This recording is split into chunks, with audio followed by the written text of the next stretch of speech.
গতবারে প্রথমত ভোট হয়নি, দ্বিতীয়ত গুনতে দেয়নি। আপনি তখন আন্দোলন করেননি কেন? আপনি তখন করেননি কেন? এখন এসে হাততালি করবার জন্য আপনি অনেক বড় বড় কথা বলছেন। আমরা এখানে 4টে সিট জিতেছিলাম, গণনা কেন্দ্রে লুট করেছি। মেমারি আমরা জিতেছি, লিখে রাখুন আপনি আমার। পূর্বস্থলীর একটা সিট আমরা জিতেছিলাম, প্রপার বর্ধমান আমরা জিতেছি, লুট করে নিয়েছে।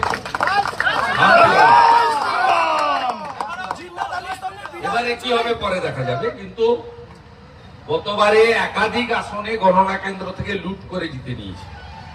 আমাদের লোকেদের বেলা 12টার মধ্যে মেরে বের করে দিয়েছে, তখন 10%ও কাউন্টিং হয়নি। তাকে বলি আপনি তো মশাই লোডশেডিং করে নিজে জিতে এসেছেন। খবরের কাগজে টিভির পর্দায় একটু বেরিয়ে গিয়েছিল মমতা বন্দ্যোপাধ্যায় 2,500 বেশি ভোটে জয়লাভ করেছে। তা আপনি আবার এসে বড় বড় কথা বলছেন। তাহলে আপনি তখন আন্দোলন করেননি কেন? আপনি তখন করেননি কেন? এখন এসে হাততালি করবার জন্য আপনি অনেক বড় বড় কথা বলছেন। এটা কিন্তু বাংলার মানুষ, বর্ধমানের মানুষ মেনে নেবে না। আমি তাই তো তাকে চ্যালেঞ্জ করেছি, প্রত্যেকটা সবাই বলছি, আপনার যদি অতটা সতর্ক থাকে মমতার এগেন্সে দাঁড়াতে হবে না।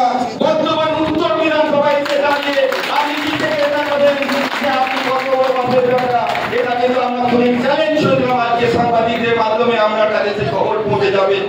আজকে দিলীপ ঘোষকে এখান থেকে এমন ইয়াদে করে পাঠানো হয়েছিল, আপনারা সকলে জানেন। সবটাই আপনাদের কৃতিত্ব। এখানে দিলীপ ঘোষ ধরেই দিয়েছিল আমি এখানে জিতবো, কিন্তু আমাদের কর্মীরা, আমাদের যুব তৃণমূল কংগ্রেসের কর্মীরা একতাবদ্ধ হয়ে সবকটা বুথে সুন্দরভাবে ভোট পরিচালনা করে সেই দিলীপ ঘোষকে এখান থেকে বিদায় করে দিয়েছে। আজকে তিনি বড় বড় কথা বলছেন। তাই এইসব বক্তব্য আরো অনেক বলার আছে। গতবারে প্রথমত ভোট হয়নি, দ্বিতীয়ত গুনতে দেয়নি। আপনি তখন আন্দোলন করেননি কেন? আপনি তখন করেননি কেন? এখন এসে হাততালি করবার জন্য আপনি অনেক বড় বড় কথা বলছেন। আমরা এখানে 4টে সিট জিতেছিলাম, গণনা কেন্দ্রে লুট করেছি। মেমারি আমরা জিতেছি, লিখে রাখুন আপনি আমার।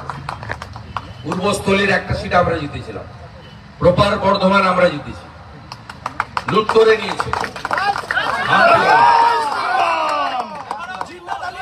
এবারে কি হবে পরে দেখা যাবে, কিন্তু গতবারে একাধিক আসনে গণনা কেন্দ্র থেকে লুট করে জিতে নিয়েছে। আমাদের লোকেদের বেলা 12টার মধ্যে মেরে বের করে দিয়েছে, তখন 10%ও কাউন্টিং হয়নি। তাকে বলি আপনি তো মশাই লোডশেডিং করে নিজে জিতে এসেছেন। খবরের কাগজে টিভির পর্দায় একটু বেরিয়ে গিয়েছিল মমতা বন্দ্যোপাধ্যায় 2,500 বেশি ভোটে জয়লাভ করেছে। তা আপনি আবার এসে বড় বড় কথা বলছেন। তাহলে আপনি তখন আন্দোলন করেননি কেন? আপনি তখন করেননি কেন? এখন এসে হাততালি করবার জন্য আপনি অনেক বড় বড় কথা বলছেন। এটা কিন্তু বাংলার মানুষ, বর্ধমানের মানুষ মেনে নেবে না। আমি তাই তো তাকে চ্যালেঞ্জ করেছি, প্রত্যেকটা সবাই বলছি, আপনার যদি অতটা সতর্ক থাকে মমতার এগেন্সে দাঁড়াতে হবে না। বর্তমান উত্তর বিধানসভায় দাঁড়িয়ে আপনি কি থেকে এটা করেন যে আপনি কত বড় মানুষের ব্যাপার, এটা কিন্তু আমরা খুবই চ্যালেঞ্জ করলাম। আজকে সাংবাদিকদের মাধ্যমে আপনার কাছে খবর পৌঁছে যাবে। আজকে দিলীপ ঘোষকে এখান থেকে এমন ইয়াদে করে পাঠানো হয়েছিল, আপনারা সকলে জানেন। সবটাই আপনাদের কৃতিত্ব। এখানে দিলীপ ঘোষ ধরেই দিয়েছিল আমি এখানে জিতবো, কিন্তু আমাদের কর্মীরা, আমাদের যুব তৃণমূল কংগ্রেসের কর্মীরা একতাবদ্ধ হয়ে সবকটা বুথে সুন্দরভাবে ভোট পরিচালনা করে সেই দিলীপ ঘোষকে এখান থেকে বিদায় করে দিয়েছে। আজকে তিনি বড় বড় কথা বলছেন।